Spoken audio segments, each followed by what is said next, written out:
পশ্চিমবঙ্গে পালাবদলের মেন কারিগর ছিল এসএসসি কেলেঙ্কারি, প্রাইমারি কেলেঙ্কারি আর আরজিকর ইনসিডেন্ট।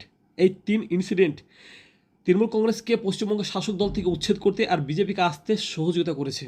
শুভেন্দু অধিকারী যখন মুখ্যমন্ত্রী ছিলেন না, উনি কথা দিয়েছিলেন যদি ওনাদের দল ক্ষমতায় আসে তাহলে পরে এসএসসি যে 26,000 শিক্ষক তাদের মধ্যে যোগ্য যারা তাদেরকে ওরা বেছে নেবে আর অযোগ্যদেরকে বার করে দেবে।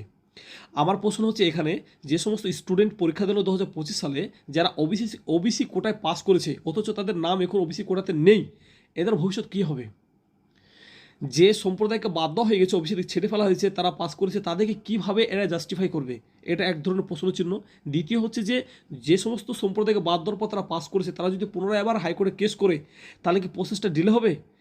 সুপ্রিম কোর্টের গাইডলাইন অনুযায়ী আগস্ট মাসের মধ্যে রিক্রুটমেন্ট সম্পূর্ণ শেষ করতে হবে।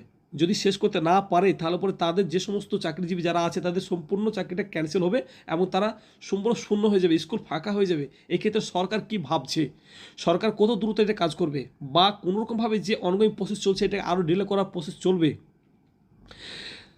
ওবিসি সংরক্ষণ ছিল 17%, সেটাকে কেটে নিয়ে আসা হচ্ছে 7%-এ।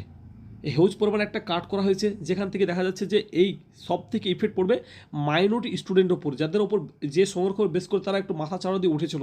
এদের ভবিষ্যৎ কী হবে? আগামী দিনে কি সরকার চাইছে মাইনরিটিকে ছেড়ে ফেলতে, না এদের আরও কোনো রকমভাবে কোনো না কোনো পথ বার হবে? এটা একটা দেখার ব্যাপার আছে।